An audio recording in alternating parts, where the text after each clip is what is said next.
Hiya, I'm Tracey, your Deputy Shire President. Julia is on holidays at the moment, so I'm here to give this month's Council catch-up. Before we get started, I wanted to welcome our new councillor, Melissa Diath, and say thank you to Arthur Chiron, who's been standing in as CEO. Arthur's contract finishes next week, and our new permanent CEO, Andrea Selby, will be joining us in about a month. Now on to council business. On Wednesday, Council discussed the challenging topic of increasing rates for 2024-25. After weighing up the cost of living pressures that we're all experiencing and the needs of our community, we're proposing a 4.9% rate increase.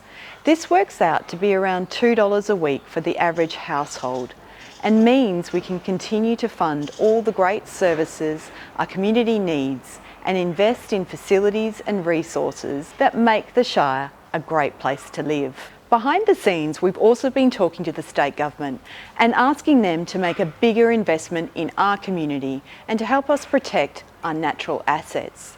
Before we make our final decision on rates, we want to know what you think. Please drop us an email so we can stay informed. To help us create our annual budget, Council also reviewed our long-term financial plan, which is basically our budget for the next 10 years. The long-term financial plan lines up with what the community has told us is important, like upgrading our sports ovals, maintaining roads, and making sure things like our waste facilities can be adapted over time to support our growing population. We wanted to make sure our 10-year plan checked out before starting work on next year's budget, which we will look at next month.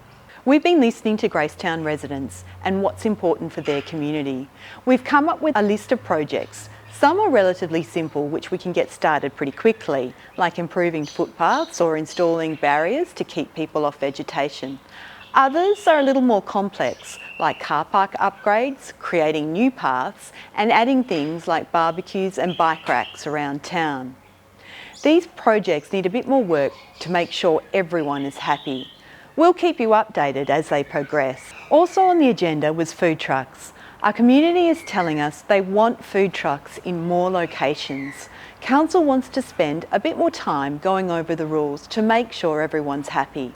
So we will be considering this again at the next meeting. We had some housekeeping to take care of too. An annual review of CEO delegations, plus a look at our latest financial report, which shows we're tracking really well.